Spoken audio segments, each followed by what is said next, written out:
what's up YouTube? Thought I would change it up a little bit here and show off a different game. In light of the Malifaux 2.0 changes, we're going to be taking a little break on this channel from Malifaux 2.0, and I will be making some announcements regarding some changes that we're going to be doing around here on the Star channel, the Malifaux Content Underground.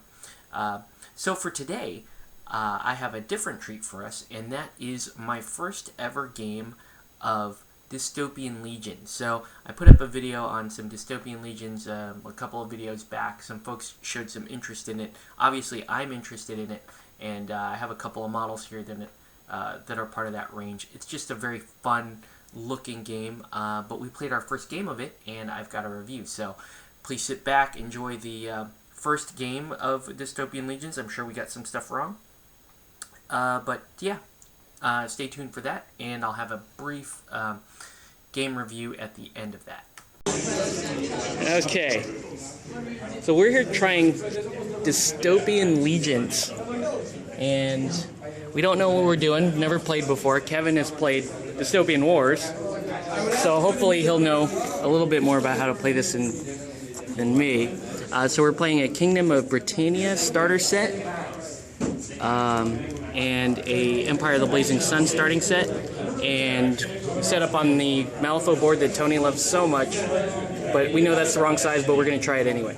Oh man, I'm so excited. Alright, so we sort of figured out how to deploy, and our objective is the one objective at the middle of the table. So he's got his line troops there, along the middle with Smethington, and the lieutenant on the end. And then Sky Hussars on that rock thing. And then I have my lieutenant on this side opposite his, and the Ashigaru, and Lieutenant Okinawa, and 3 Shinobi. And we'll figure out how to play this, I hope.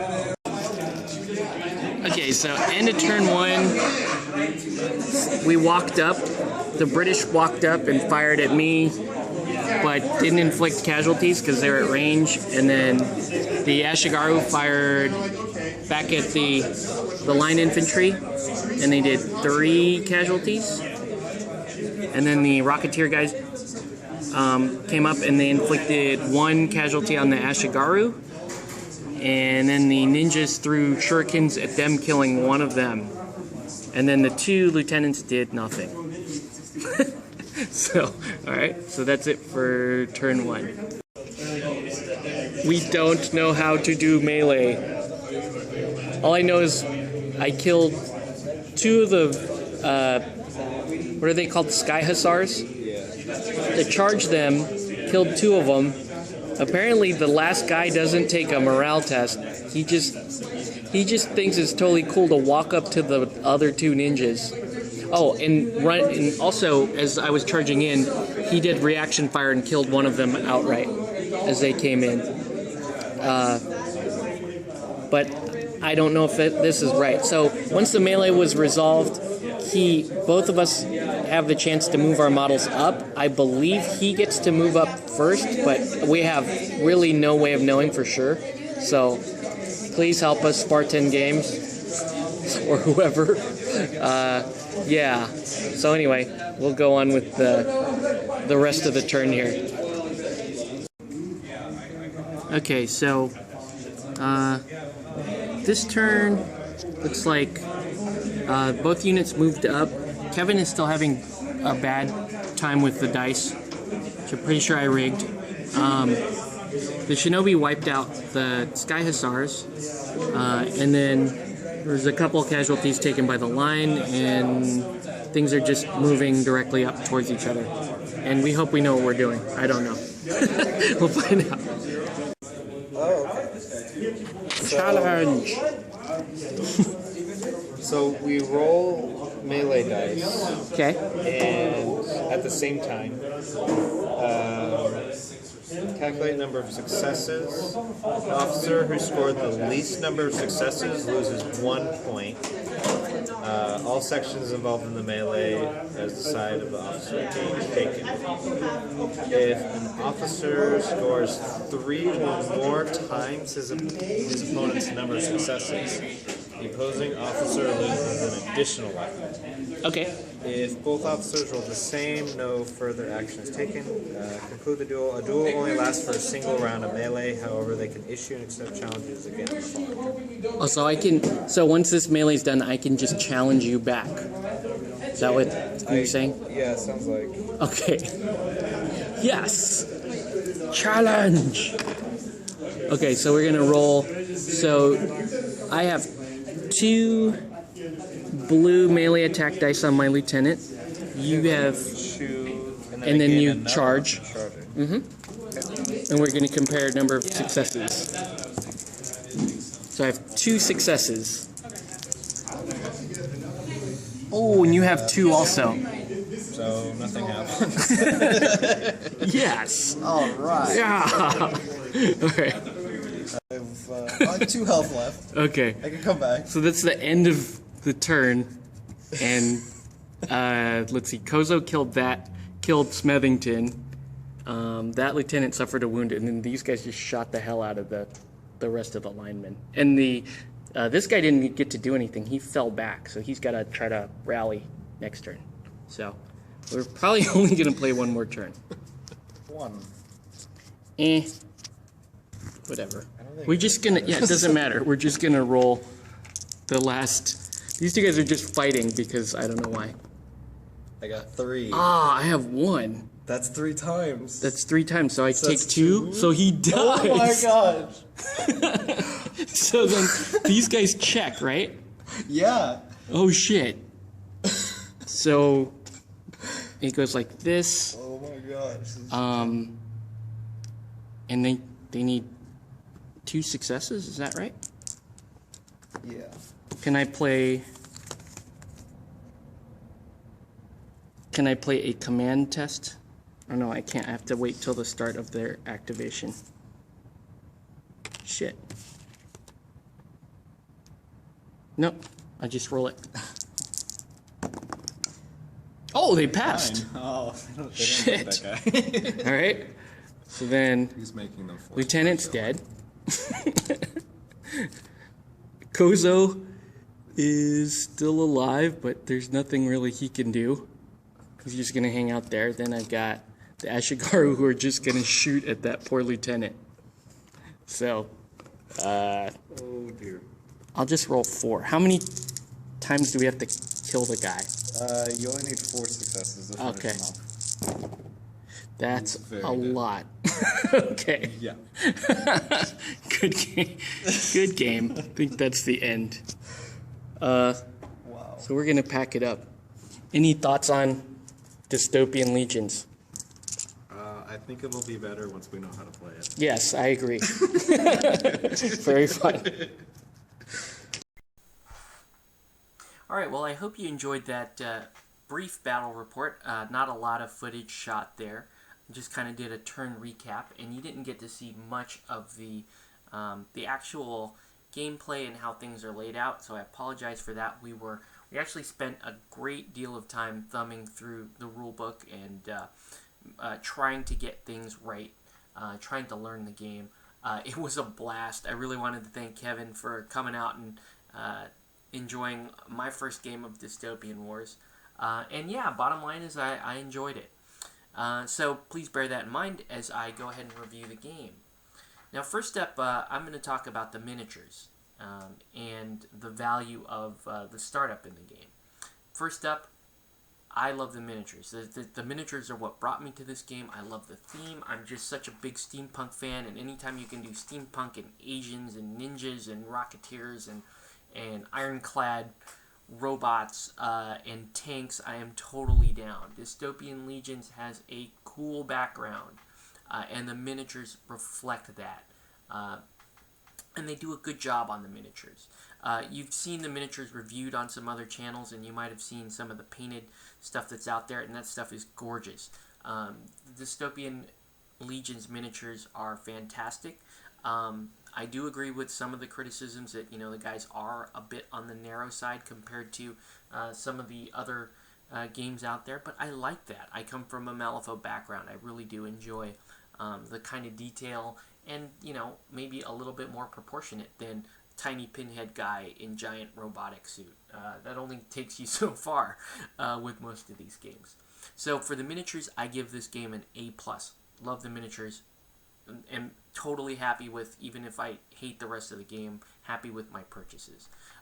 So while we're on the subject of purchases, really enjoyed or really appreciate the value that comes in a box, starter box set, because it is tremendous value.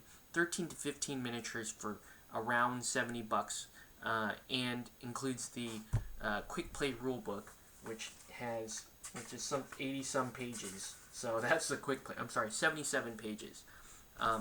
So 13 to 15 models, quick play rulebook, all the dice you could ever ask for to use in the game, all of your templates and tokens and cards, and even a rangefinder ruler. That's a steal. That is a steal. The miniatures themselves might be on the thin side, but most of them are only a few pieces, and they've even put the pegs in to make it easier for you to pin, or even skip pinning in some cases, and I really appreciate that about the miniatures. So A+ on the miniatures. Also going to give this an A as far as starting buy-in costs, because of what you get in the starter kit. So now we're going to talk about the game itself. Now, the game itself has some pros and it has some cons. Some of the pros are it's a very simple, fairly intuitive system. If you are used to tabletop war games like Warhammer 40k or War Machine, then this stuff is going to come very easy to you. It's a D6 system, but colored D6 system, so there is a chance to go up and down or affect. There are some to hit modifiers, success modifiers. So you know, there's a little bit of play there.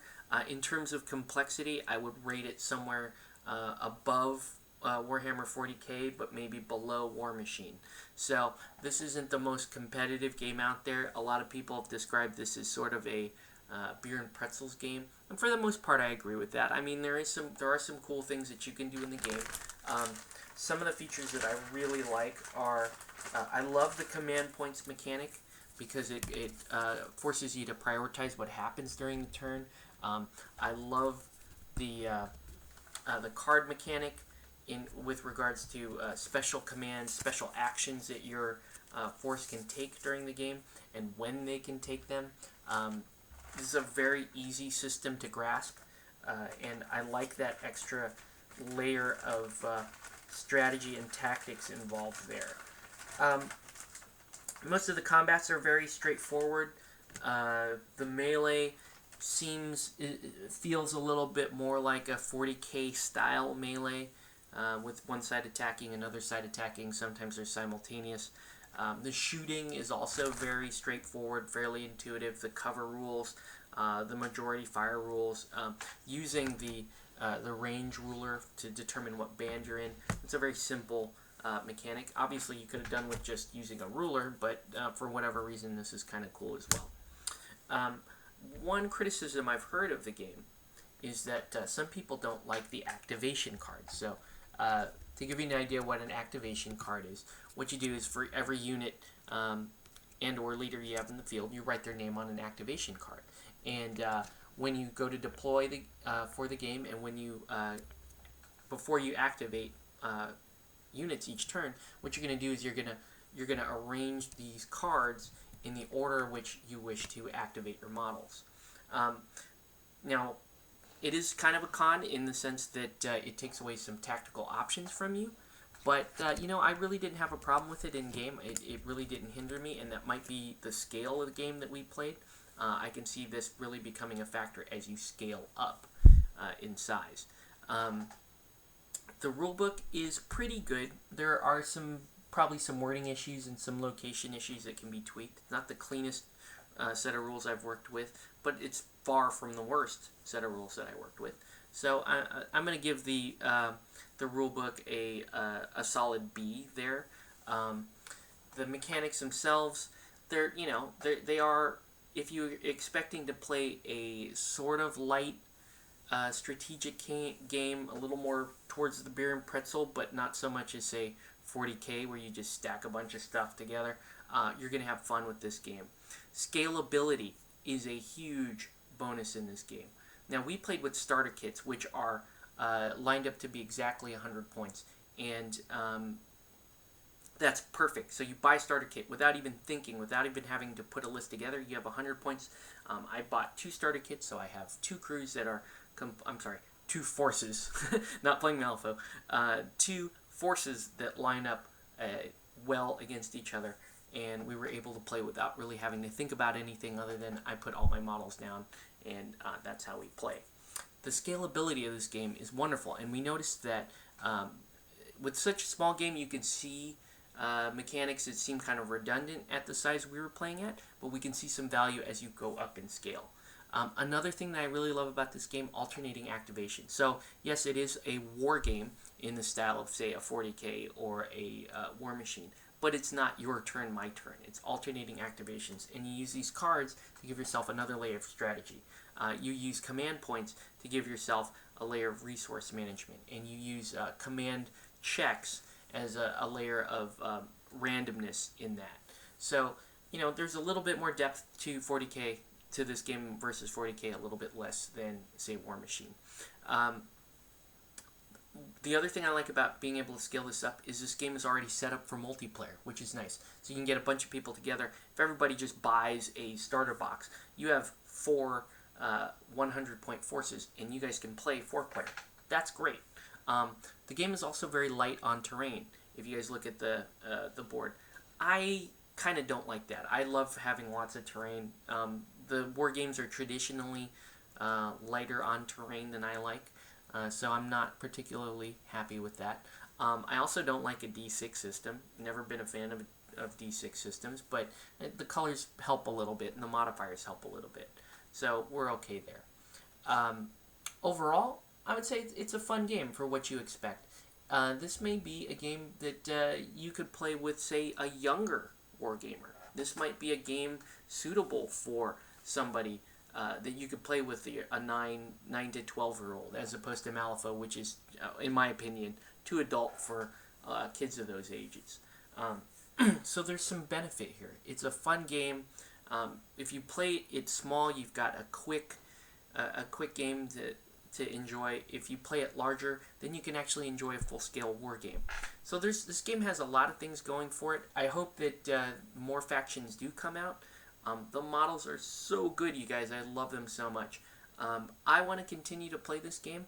I am worried about the scale, though. I am worried that if I'm forced to play with folks that I don't know, that they may want to play games that are too large for me to invest in and want to play.